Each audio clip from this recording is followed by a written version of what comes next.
I can end this with one phone call. The words leave Brooke Langford's mouth like they've never been doubted in her life. 23 years old, daughter of Governor Helen Langford, she leans forward in the defendant's chair, lips curved in a faint, confident smile. The courtroom goes still. A state trooper shifts near the wall. A clerk stops typing mid-stroke. At the bench, Judge Frank Caprio sets his pen down and looks at her over his glasses. No raised voice. No theatrics. Just a calm that somehow feels more dangerous than anger. "Miss Langford," he says quietly, "threats don't travel well on the record." What Brooke doesn't know yet is that the one phone call she's so proud of has already been logged, traced, and is about to unravel in front of everyone. Body cam audio, calls from the governor's office, and a text she thought was private. Before we roll the tape, tell us in the comments where you're watching from and what time it is there, and if you care about real justice over influence, go ahead and subscribe. You won't want to miss how this ends. Brooke Langford's expression doesn't shift, but the faint tightening around her eyes gives her away. She expected resistance, she just didn't expect it in this room. Judge Frank Caprio lifts a document from the stack before him, glancing at it briefly before signaling to his clerk. Sandra Ortiz rises, voice steady and professional, as she reads from the docket. Case number 27-44192, the State versus Brooke Alexandra Langford.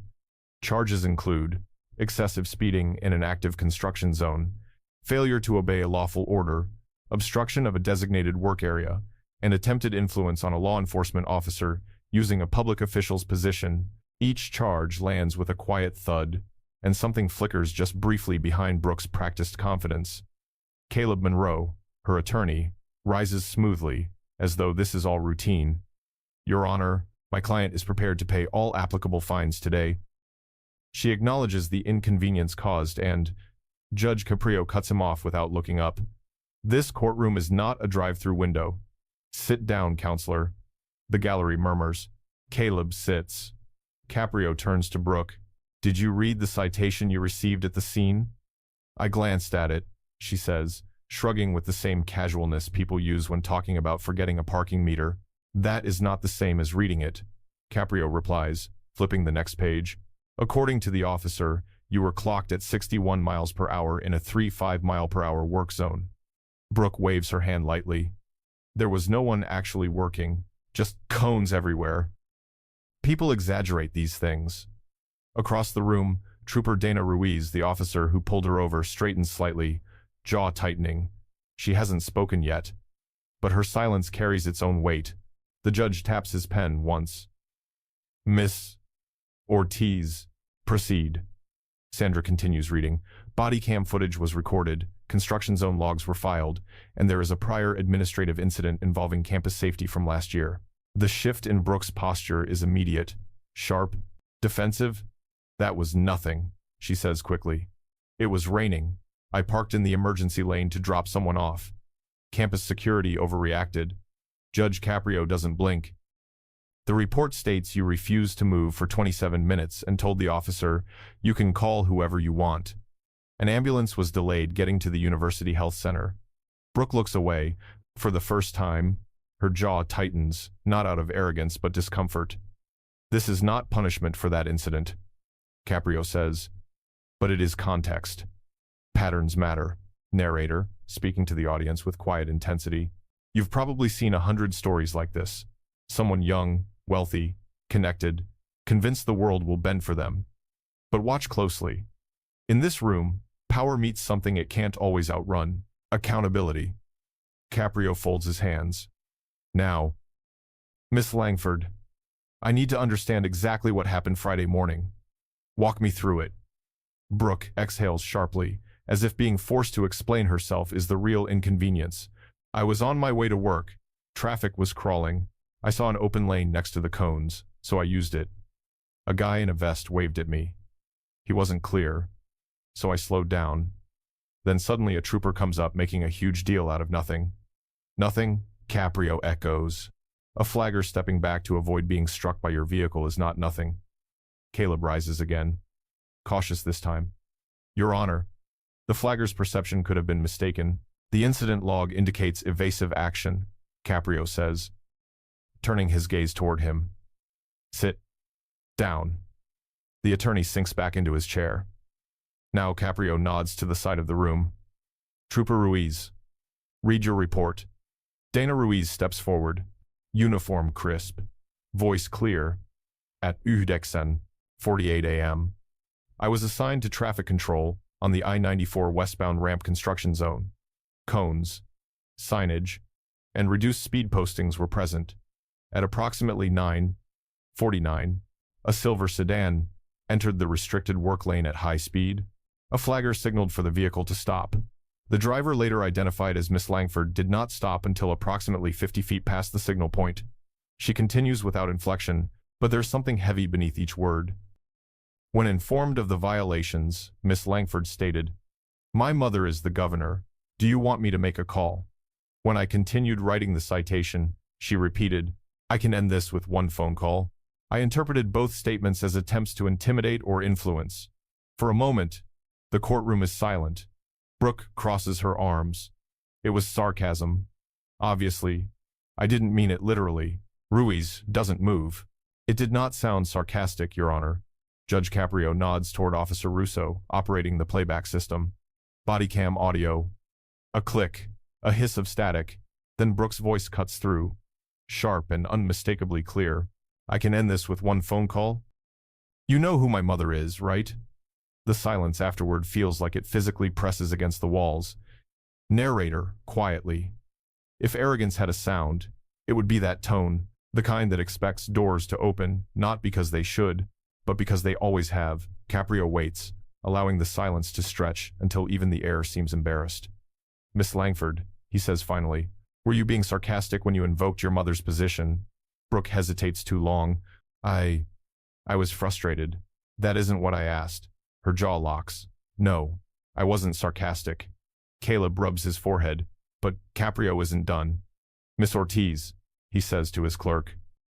"Any contacts to this court regarding this case?" Sandra flips a page. "Yes, Your Honor. 2 calls and 1 voicemail from a number registered to the governor's office.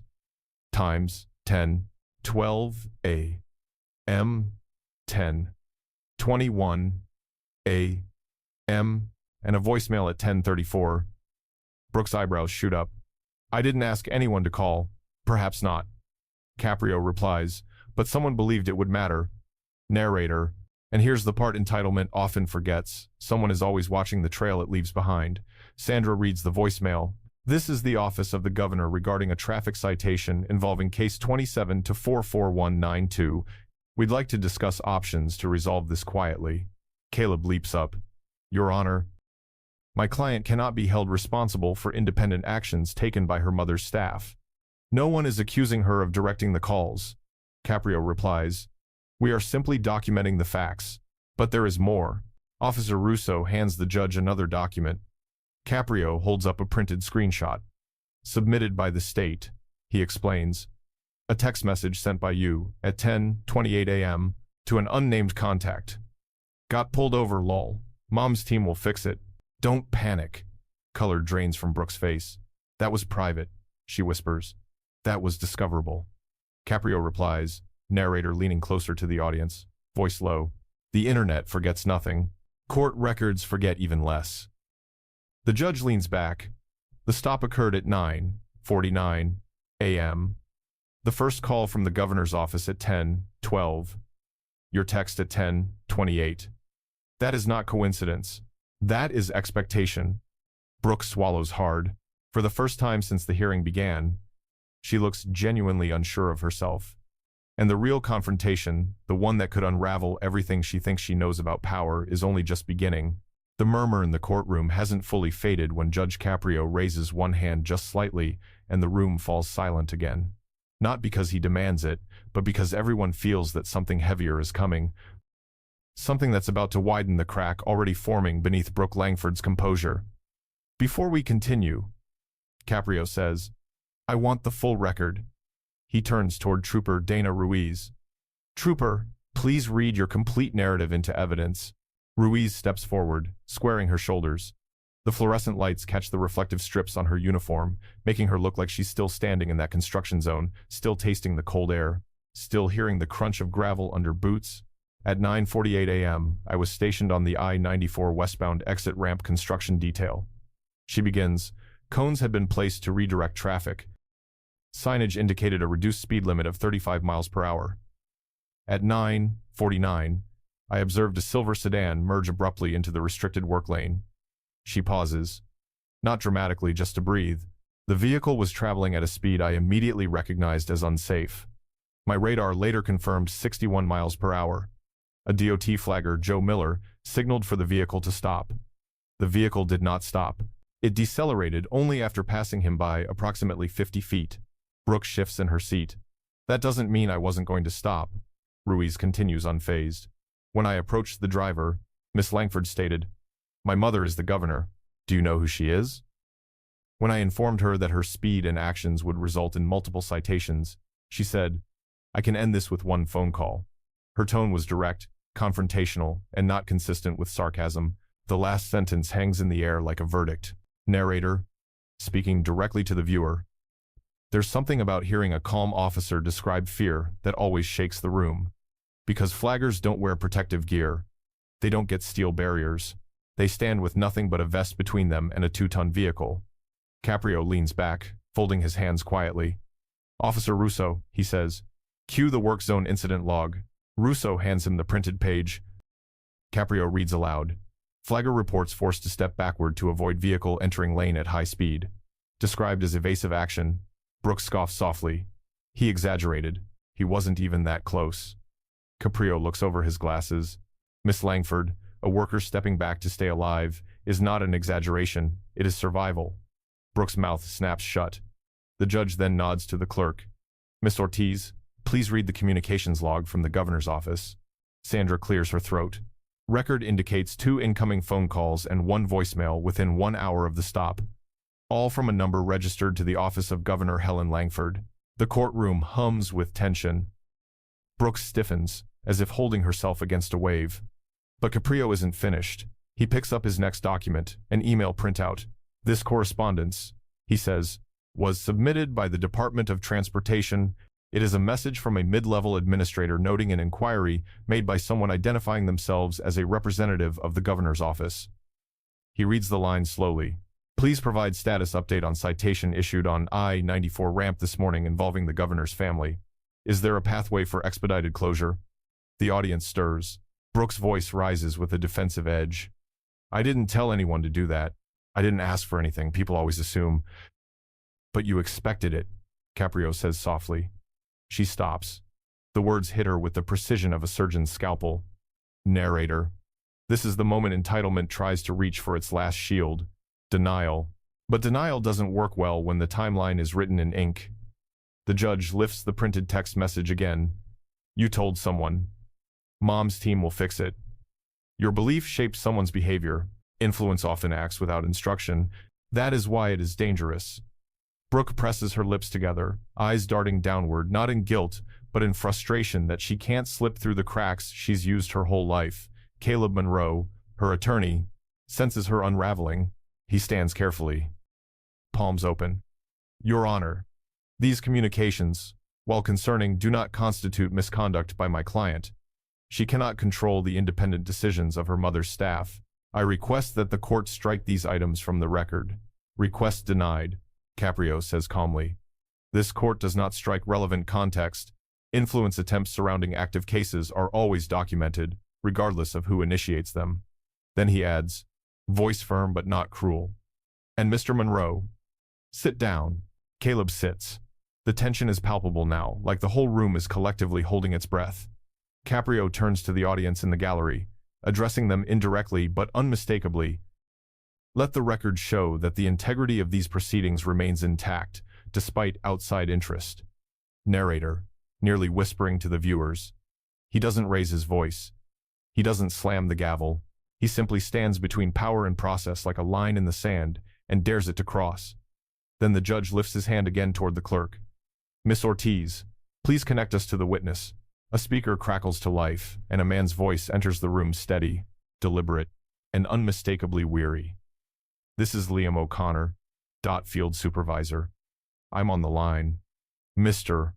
O'Connor," Judge Caprio says, Please describe the impact of this incident on your work crew. Liam exhales. A tired breath. At 9:49 a.m., we had 6 workers on site. We were calibrating equipment for asphalt cutting. When the vehicle entered the lane, my flagger Joe Miller had to pull back fast. Losing your footing on gravel in that area can be fatal. We had to halt work completely, move machinery, reset our positions. One car can shut down an entire operation. He pauses. Something raw edges his voice. My guys go home to kids. One mistake can cost them everything. Brooke's shoulders tense. She looks down, but whether out of shame or irritation, it's hard to tell. Caprio speaks softly. Thank you, Mr. O'Connor. Your statement is on the record. The line clicks off. Silence returns heavy, almost sacred. Caleb leans toward Brooke, whispering urgently. Her jaw tightens, but she doesn't speak. Because she can't. Not with the next document now sliding onto the judge's desk. Miss Ortiz, Caprio says, read the submitted text message chain between Miss Langford and the recipient labeled A.L. The clerk reads, got pulled over, lol. Don't stress, Mom's office will handle it. Response, Brooke, don't do that. It's dangerous. Reply, relax. She's fixed worse. The room collectively inhales, narrator to the audience. There it is. The moment the mask slips, 3 words that tell you everything about how someone has been raised to move through the world. She's fixed worse. Brooke's face finally cracks, not dramatically, but with a thin fissure of dread sliding across her eyes. She whispers, that wasn't supposed to. Her voice trails off. It wasn't supposed to be public, Caprio finishes for her. Or it wasn't supposed to be true. She says nothing. The judge exhales, long and slow, like someone weighing not just a case, but a crossroads. Young lady, he says, voice low but unwavering, you are not being judged for your mother's position. You are being judged for the choices you made and the expectations you carried into that construction zone. He taps the stack of documents gently. These are the facts. And now, we will proceed with findings. But before he can continue, the doors of the courtroom open with a soft but distinct sound. A figure enters. A hush spreads instantly, because every person in that room recognizes her, and the storm behind her arrival is only just beginning. The door closes behind her with a soft click. Yet the sound carries through the courtroom like the slam of a gavel. Governor Helen Langford steps inside, composed, elegant, controlled. She isn't wearing a power suit for the cameras. She's wearing the unmistakable posture of someone used to decision-making, to people rising when she enters a room. But here, no one stands, not even Judge Frank Caprio. He watches her approach with a calm, unreadable expression. Brooke stiffens visibly, like a child caught with her hand in a very public cookie jar. Caleb Monroe instinctively straightens his tie. Trooper Ruiz and the clerk both pause in subtle alertness. Your Honor, Governor Langford says, her tone level but firm. I'd like a moment to discuss my daughter's case privately, if possible. Caprio does not blink. Governor Langford, this is an active hearing. You are welcome to observe, but I will not discuss the case outside the record. A faint flick of her eyelid surprise, perhaps irritation. Your Honor, I'm not asking for preferential treatment. I'm asking to avoid unnecessary publicity. This could be resolved quietly for everyone's benefit. Narrator, speaking to the viewers. And there it is, the quiet promise of power not shouted like Brooke, but whispered through protocol, wrapped in civility. A more sophisticated version of the same entitlement. Brooke sits frozen, as if unable to decide whether her mother's arrival is rescue or disaster. Judge Caprio's tone remains even. Governor, quiet resolutions are how bad patterns continue. This hearing stays on the record. Before she can respond, Brooke blurts out, Mom, stop, please. Her voice cracks, not with emotion, but with humiliation. The room stills. Helen turns to her daughter, surprised. Brooke, I am trying to help you. No, Brooke snaps softly. You're trying to manage me, like always. But in that courtroom, it feels like a confession shouted through a megaphone. Caprio watches the exchange with the kind of patience only years of service can build. Governor, he says gently, this is not your case to manage. Your daughter has counsel. She has a voice. Today, she must use it. Helen's jaw flexes, but after a moment, she steps back and takes a seat in the rear row. Her presence now feels less like control and more like a spotlight. Brooke cannot escape. Narrator. Parents of power often create shadows their children learn to live inside. Today, that shadow is finally meeting daylight. Caprio clears his throat and returns to the matter at hand. Miss Langford, he says, I'm going to ask you 3 questions again. Answer clearly. Brooke shifts uncomfortably. Were you inside an active construction zone? Yes, Your Honor. Did you fail to obey the signal of the flagger directing traffic? A beat too long. Yes, Your Honor. Did you invoke your mother's position during the stop? Her voice shrinks. Yes. Caprio nods slowly. Then the record is consistent. There's no triumph in his tone, only clarity. Caleb Monroe rises again, but with far less confidence. Your Honor, Miss Langford is a recent graduate with no prior criminal record. A single poor decision shouldn't define. This is not about defining her. Caprio interrupts. This is about correcting her trajectory before she harms someone. The judge lifts the work zone log again. The flagger, Joe Miller, had to step back. Do you understand what that means, Miss Langford?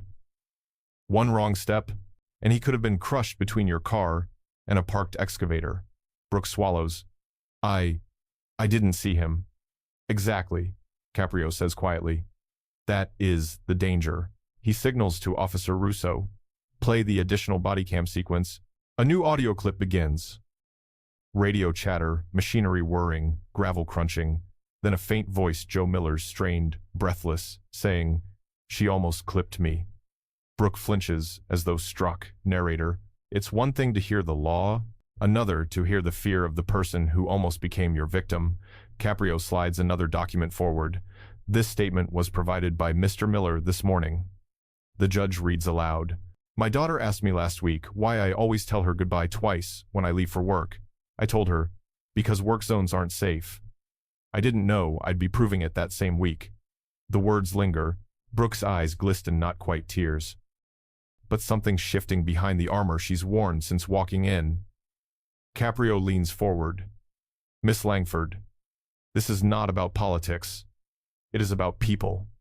People who go home to families, people who expect drivers to care about their lives. Brooke looks away, ashamed not because of the charges, but because the room no longer sees her as powerful. It sees her as dangerous.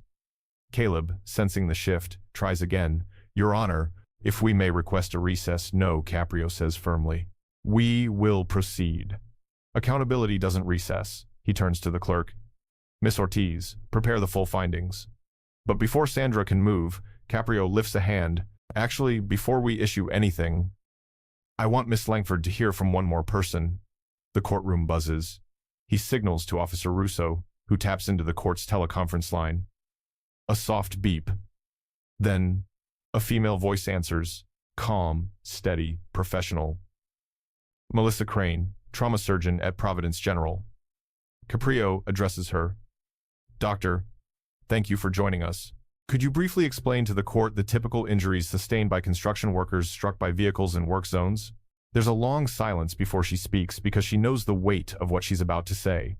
Your Honor, when a worker is hit at speeds above 50 miles per hour, survivability is low. We see crushed pelvises, spinal fractures, traumatic brain injuries. Many never walk again. Some never wake up. Brooke closes her eyes. Dr. Crane continues gently. One recent patient of mine was a flagger, hit while stepping backward. He suffered internal bleeding and spent 3 weeks in intensive care. The courtroom is silent, save for the faint hum of the air vent. Caprio nods respectfully. Thank you, doctor. That will be all. When the call ends, he turns his full attention to Brooke. Young lady, he says softly, you came into this courtroom believing this was an inconvenience. You believed influence could erase impact. You believed safety rules applied to everyone except you. Brooke's voice trembles as she tries to respond, but no words come out. Caprio lifts the incident log again. This is what privilege often hides, the fragility of the people standing in front of your choices.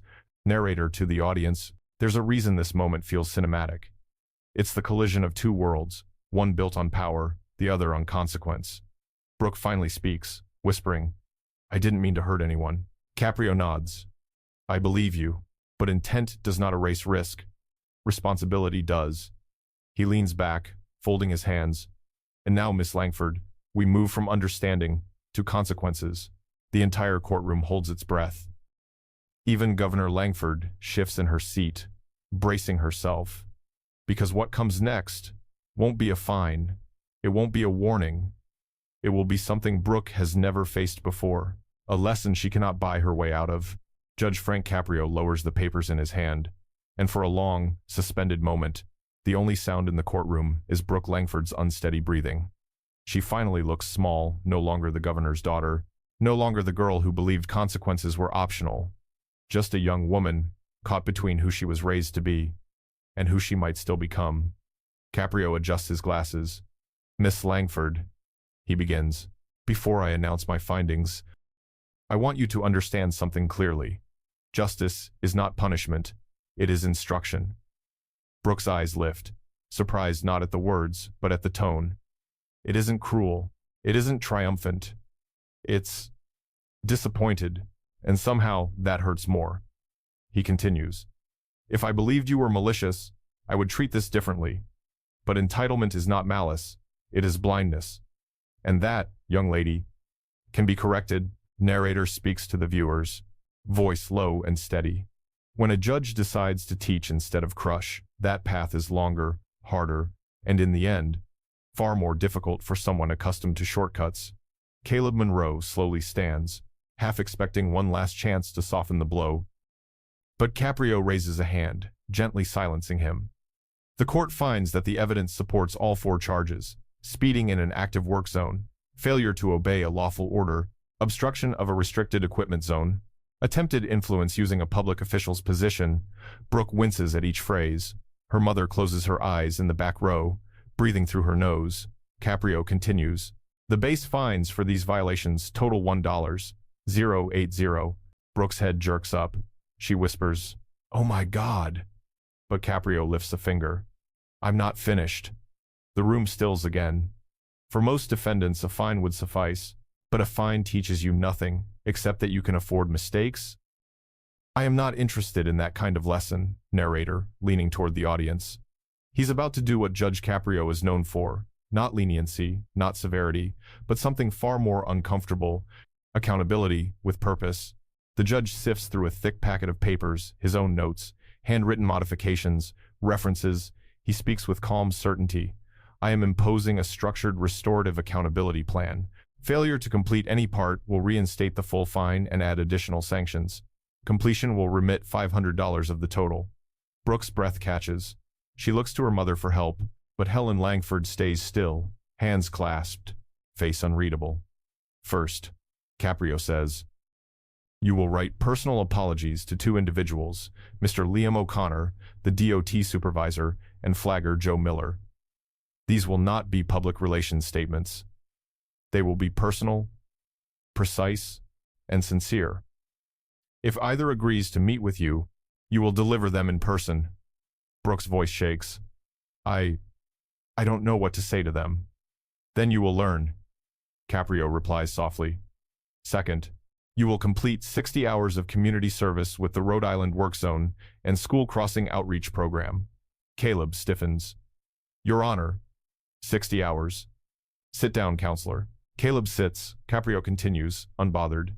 "You will attend early morning equipment demonstrations, participate in school presentations, assist DOT staff, and support outreach events.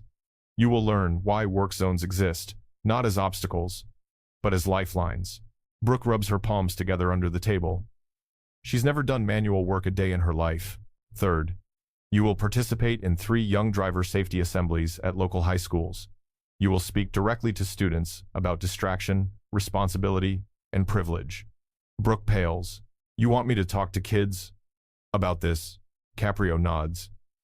"They will benefit from hearing how quickly one careless moment, combined with entitlement, nearly cost someone their life." Narrator, almost whispering, "Humiliation is rarely the point of justice, but humility That's often part of it.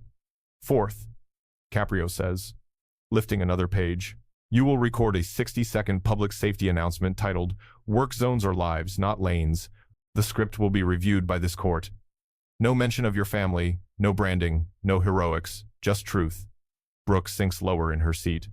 Fifth, you will complete a certified course on risk assessment and driver responsibility, including coursework on speed physics, reaction distance, and the ethics of compliance. And sixth, Caprio adds, you will write a 1,000-word reflection on the theme Public Power versus Public Safety. This is not a speech, not an essay for show. It is for you, and for the families who rely on others to follow the rules so they can return home. Brooke whispers, 1,000 words. Caprio answers gently, to understand the weight of power, you must carry it for once, instead of being carried by it. He reaches for a smaller stack of papers, different from Brooke's assignment list. These next items, he says, are recommendations I am placing on record for the Municipal Court Administration, the Traffic Division, the Rhode Island State Police, and the Office of the Governor. Helen Langford straightens. She senses what's coming. 1. The creation of a public ex parte influence log for all cases. Any attempt, successful or not, to influence pending cases will be recorded and published weekly. The gallery murmurs. Helen's eyebrows tighten for the first time. 2. Mandatory cosign and recusal protocol. If any court staff or officer receives contact from an elected state official regarding a case, they must either recuse themselves or obtain a supervisor's countersignature. He continues, voice calm as ever. 3. Automatic tow and clear priority for vehicles obstructing active work zones, regardless of driver identity. 4. An anonymous hotline for reporting political pressure on pending cases. And 5. Statewide driver education modules incorporating real testimony from DOT workers about work zone safety. By the time he finishes, Governor Langford's expression is unreadable, a political figure calculating not damage but truth. Narrator to the viewers, when one mistake exposes a broken system, the real question becomes, will the system flinch or reform? Caprio turns back to Brooke. Young lady, he says, softly, none of this is meant to break you. It is meant to build you. If you do everything I've outlined, the stayed portion of the fine will be remitted. If not, it will be reinstated in full. Do you understand? Brooke nods, her voice thin. Yes, Your Honor. But Caprio studies her face for a long moment. Understanding is not the same as accepting, Miss Langford. I want to hear from you. What do you believe this assignment is asking of you? Brooke hesitates. She glances at her mother, then back at the judge. I think it's asking me to see what I didn't see before. That, Caprio says gently, is a start.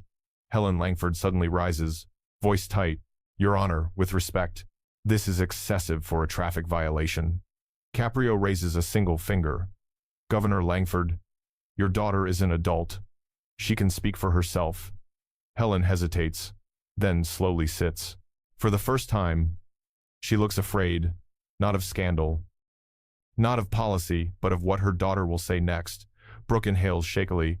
It's okay, Mom, she whispers. This is mine. The judge nods approvingly. He taps the final sheet of paper, his signature already inked at the bottom. This court believes accountability is not a punishment, it is a path. What you choose to do with it will define you far more than your last name ever could. Narrator, speaking to the audience with a slow, deliberate cadence. Most people think justice ends when the gavel falls, but for some, that's where the real story begins. In the front row, Brooke Langford wipes her cheek discreetly. Behind her, Governor Langford folds her hands tight, white-knuckled, silent. In this room, for the first time in years, they are not a political dynasty. They are simply a mother and daughter. Standing at the crossroads of consequence, the assignment packet Judge Caprio handed down is thick, too thick, in Brooke Langford's opinion. As she sits in the passenger seat of her mother's government vehicle on the silent ride home, the streets of Providence blur past her window, but she barely sees them. Her mind replays the judge's words again and again like a punishment loop she can't escape. Justice is instruction. Privilege is blindness. Intent doesn't erase risk. Her mother drives without speaking, not a word. Not a sigh.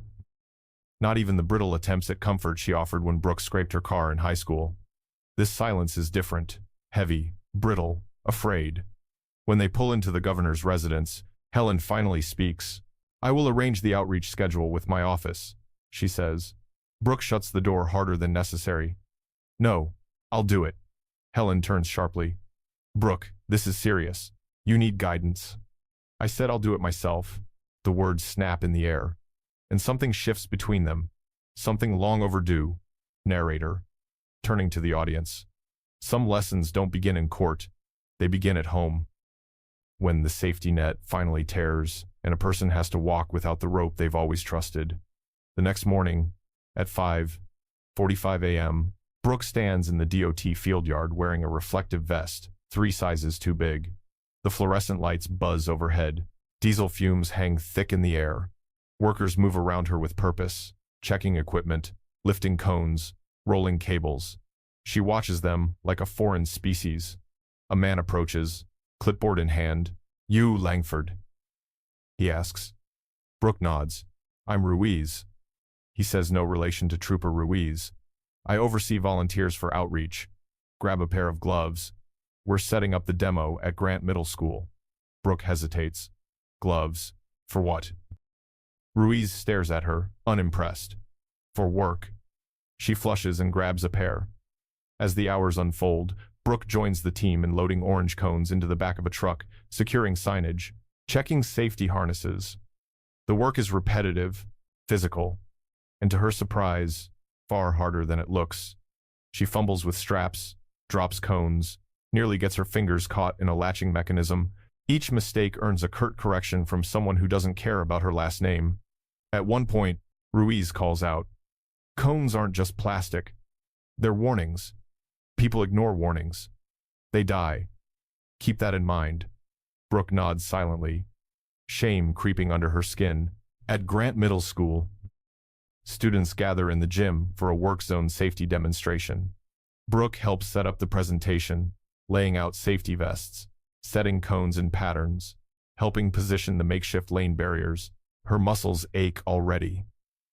As the kids stream in, chatting and laughing, Brooke stays off to the side, unseen.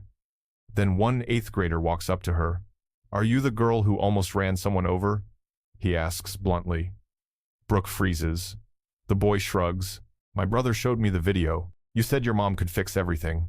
Brooke looks down, cheeks burning. "I made a mistake." The simple honesty stings more than any insult. Narrator, speaking softly. Children do not sugarcoat. They see truth without polish, without politics, and sometimes their insight cuts deeper than any judge's sentence. Week 2 begins with meeting number 1, Liam O'Connor, the DOT supervisor. The office smells of paper, asphalt residue, and coffee. Liam sits across from her, arms crossed. "Well," he says, "go ahead."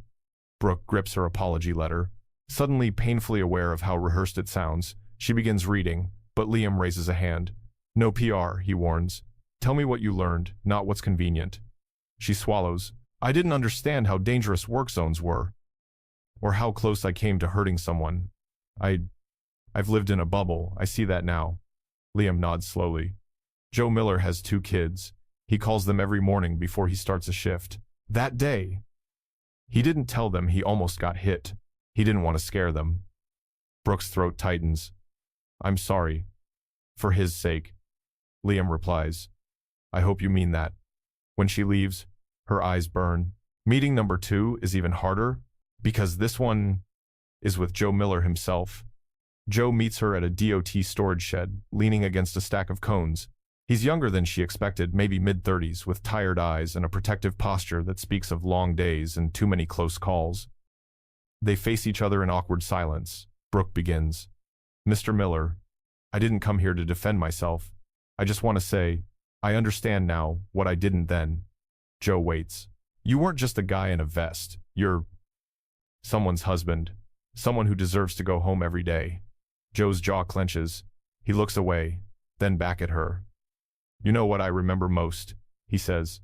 "Not your speed, not the car. It was the sound of my boots sliding back on gravel.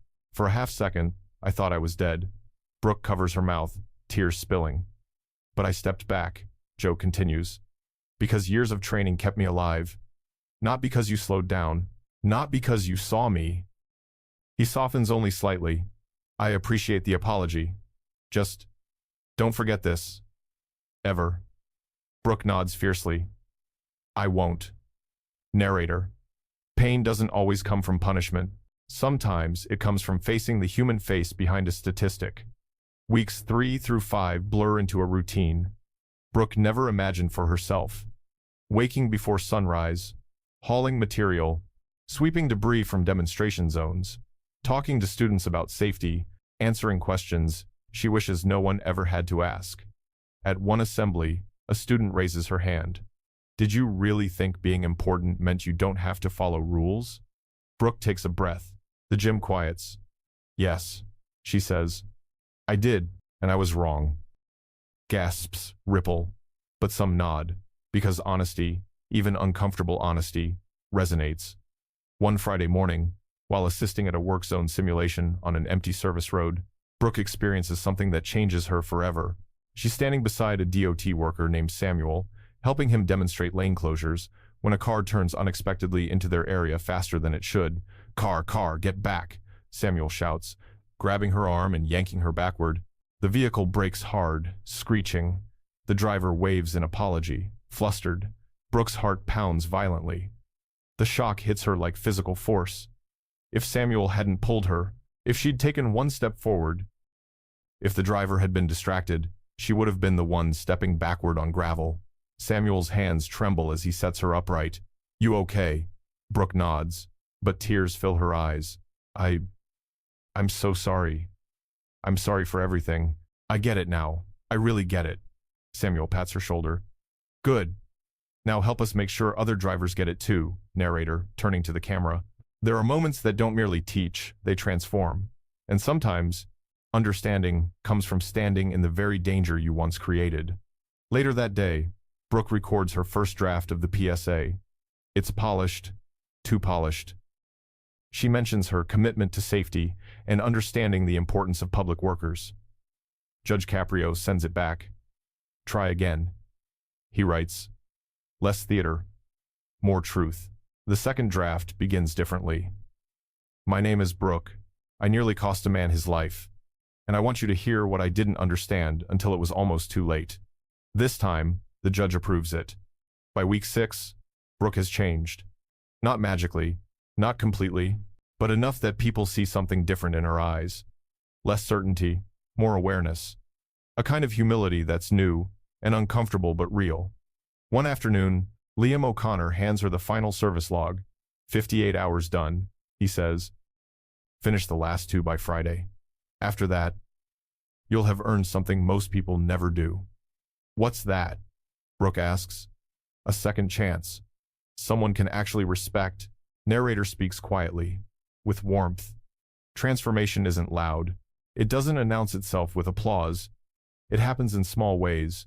In early mornings, in apology drafts, in the echo of screeching tires, in the realization that some lives rely on your choices, and in those 6 weeks, Brooke Langford finally learned something her last name never taught her.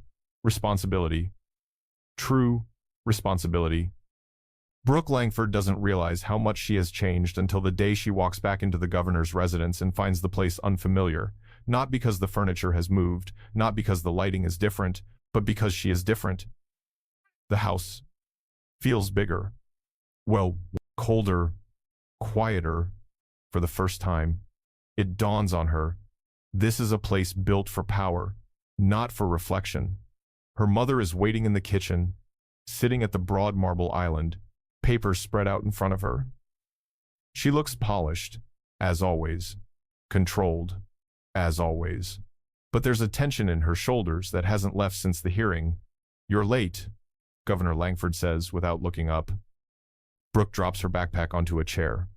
I was doing the school crossing demo. They asked me to stay an extra hour. Helen finally raises her eyes, surprised, then puzzled. You could have told them you had to leave. You've completed your required hours. Brooke exhales, rubbing her hands together. You think I'm doing this because of required hours? Her mother presses her lips together. You should understand that everything you do is under scrutiny. Staying longer makes you look like you're trying too hard. Maybe I am trying, Brooke snaps. Helen sits back, studying her daughter with an expression that is not judgment, but confusion, edged with the fear of a parent who suddenly realizes they don't fully know their child anymore. How long has it been, Brooke says quietly, since anyone asked me to actually show up for something, not as your daughter? Just as me. Helen folds her hands, smoothing imaginary wrinkles from her navy blazer. I've always expected you to show up. I just never wanted you hurt. Brooke laughs just once, short and pained. And that's why staff from your office called the court the minute I got pulled over. Helen tenses. I didn't instruct that. I asked someone to check. Discreetly. That's still influence. Mom. That's care. Helen fires back. I will not apologize for wanting to protect my daughter. Narrator speaks softly to the audience. Love and power often get tangled. The problem is, when you use power to protect someone from consequences, you also protect them from growth. Brooke sits across from her mother. The silence stretches. I met Joe Miller, she says finally. The flagger. Helen frowns. The court required that. No, Liam did. Joe didn't even have to meet me. But he did, and he told me he thought he was going to die. Helen's face pales. Brooke leans forward. Mom, he has kids. He said he didn't tell them what happened because he didn't want them to be scared. Helen looks down, a crack appearing in her expression. And the surgeon, Brooke continues, voice trembling, said that workers who get hit at 50 miles an hour don't walk again. Some don't ever wake up. I could have been responsible for that. Me. And all I cared about was being late for a meeting. Helen closes her eyes. For the first time since the entire ordeal began, she looks genuinely shaken. Brooke, she whispers, I didn't know it was that close. No one did, Brooke murmurs, not even me. Because I've lived my entire life assuming nothing truly bad can happen to me. That someone, usually, you would intervene. Helen lifts her head, eyes shining for the briefest moment. I never meant to raise you that way. But you did, Brooke replies gently. And I let myself believe it, and that almost got someone killed. Narrator, with quiet intensity, mothers carry guilt like a second heartbeat, especially mothers with power who must constantly choose between protection and principle. The governor releases a slow, shaky breath. What did Judge Caprio say? She asks. That accountability isn't punishment, Brooke says. That it's instruction. Helen absorbs that. And is it working? Brooke's voice wavers. I don't know, but I'm trying. Something softens in Helen's face, something rare. The steel in her posture bends, not breaks, but changes enough to be noticeable. I'm proud of you, she says quietly. Even if this started badly. Brooke looks away. It didn't just start badly. I started badly. Later that night, Brooke sits alone at her desk, working on her 1,000-word reflection. Not the version she first intended, filled with political vocabulary and shallow insights, but a raw, unpolished version. She writes, Power is not permission. It is obligation. She writes about Joe Miller's boots sliding backward in gravel, about the moment Samuel pulled her out of the path of a moving car, about the 8th grader who asked why she thought rules didn't apply to her. She writes about her mother's shadow, warm and protective, but large enough to hide behind. She writes about how she used to think responsibility was something to avoid. She writes about how she now sees it as something to earn. For the first time in years, she writes something honest. Not for school, not for appearances, not for her mother, for herself. Narrator. Reflection is a mirror, and once you see what's in it, you cannot unsee it. A few days later, Brooke faces the part she's dreaded most, the high school assemblies. Teenagers are brutal critics. They can smell dishonesty the way dogs smell fear.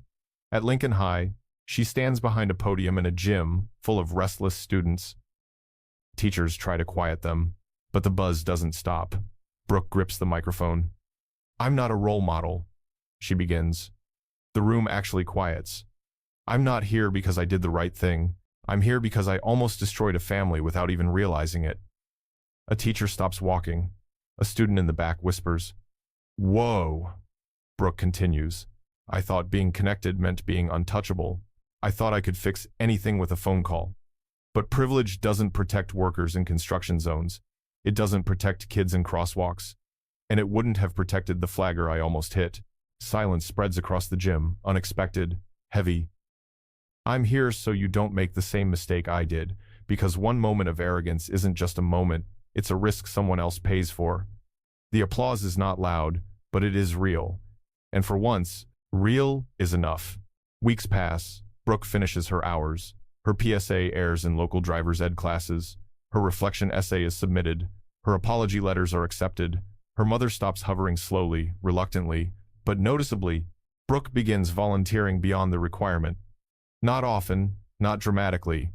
Just enough that the DOT workers start greeting her with simple nods instead of suspicion. One day, Liam O'Connor pulls her aside. "You know," he says, "people talk about you differently now." Brooke blinks. "Now they call you the girl who figured it out."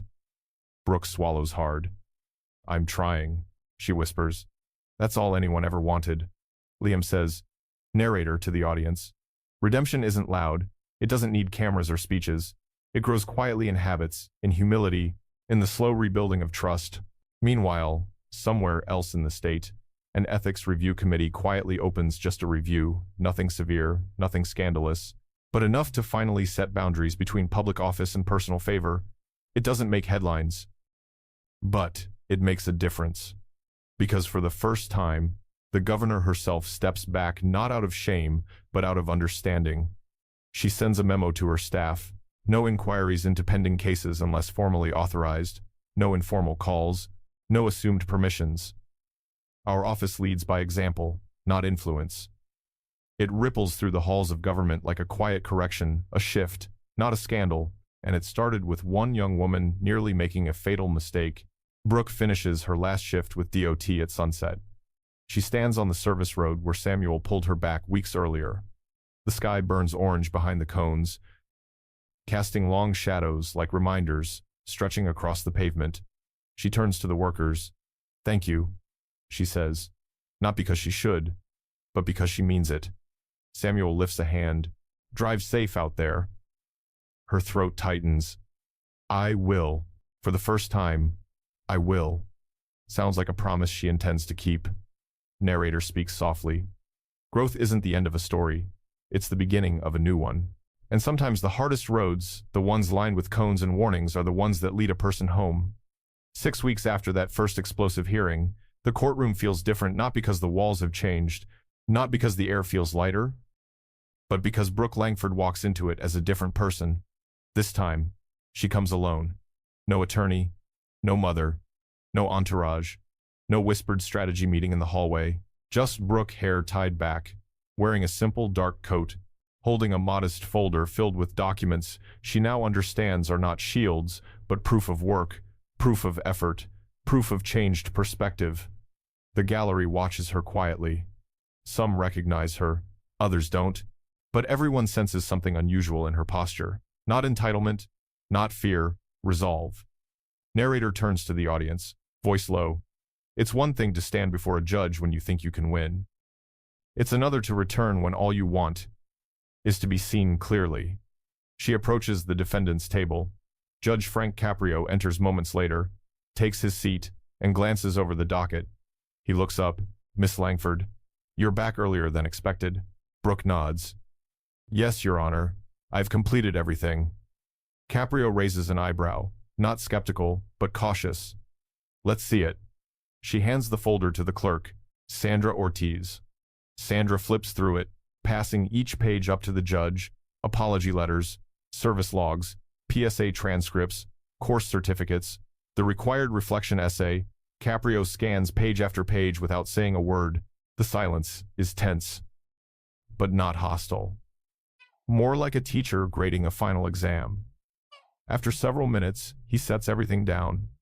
"Miss Langford," he says, "I've read your written reflection. I want to hear the essence of it, in your own words." "No notes." Brooke inhales. The room stills. She lifts her head. "When I entered that work zone," she begins, voice steady, "I thought I was inconvenienced. I thought delays were obstacles. I thought flaggers were just people standing in the way. She pauses, but not because she forgot, because the memory hits differently now. I didn't see human beings, I saw interruptions. A murmur ripples through the gallery. Caprio remains expressionless, listening. I've spent my whole life believing someone would fix things for me, she continues, that if I messed up, there'd be a safety net, usually my mother ready to catch me before I hit the ground. Brooke swallows, eyes lifting toward the judge. But when I almost hit Mr. Miller, there was no safety net, just his boots sliding backward on gravel. Her voice cracks slightly, but she steadies herself. I realized someone could have died because of my impatience, my entitlement, my assumption that rules were suggestions. Caprio's gaze softens only slightly. Brooke goes on. What I learned from the DOT staff is that safety isn't bureaucracy.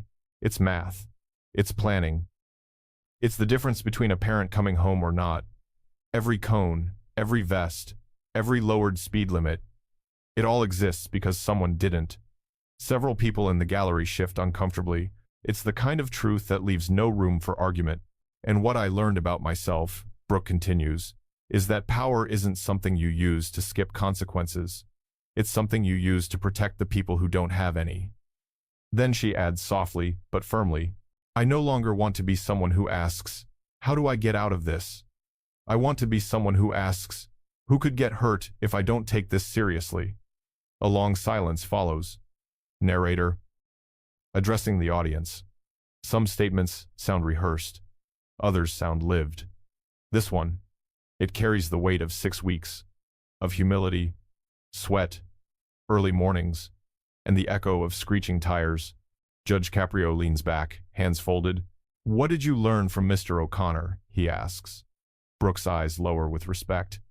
That the people in work zones risk their lives so the rest of us can get where we're going, and that every close call is something they carry home.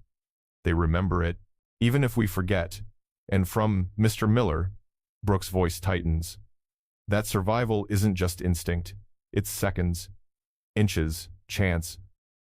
And that my carelessness forced him to think about his children in those inches. Caprio nods slowly, and the high school students. She almost smiles, but not quite. They don't let you lie.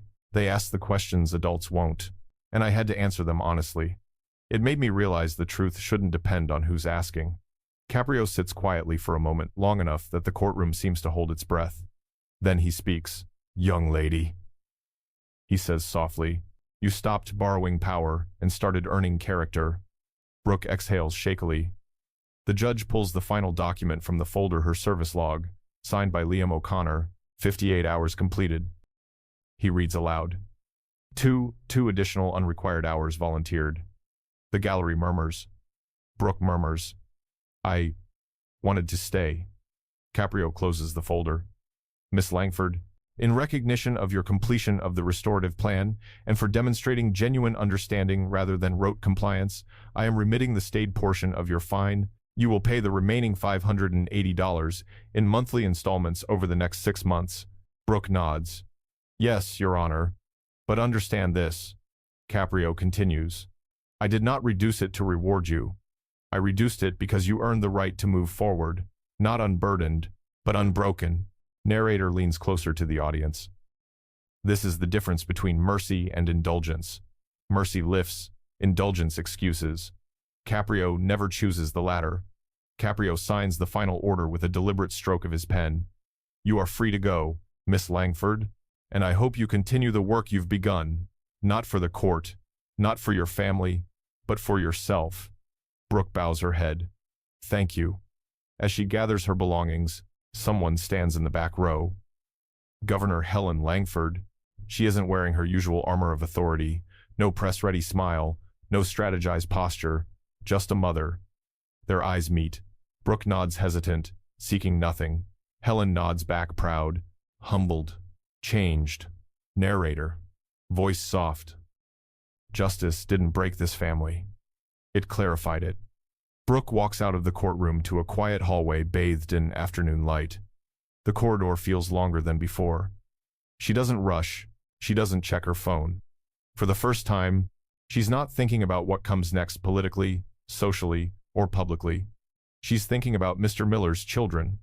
about Samuel's hand pulling her back, about cones she once dismissed as scenery, about roads built by people who hope drivers will choose patience over ego. She steps outside into the crisp air. It feels different. Inside the courtroom, Judge Caprio finishes his final case for the week, gathers his papers, switches off the desk lamp, and pauses to look at a slip of paper pinned behind his bench, a principle he wrote after the Langford case began. Titles expire. Consequences don't choose sides. He nods to himself, the way a craftsman nods at a finished piece. Not perfect, but true. Then he turns off the lights and locks the door. Narrator's final words in the story: justice isn't loud. It isn't dramatic. It's consistent. It's steady. And when done right, it doesn't just change cases.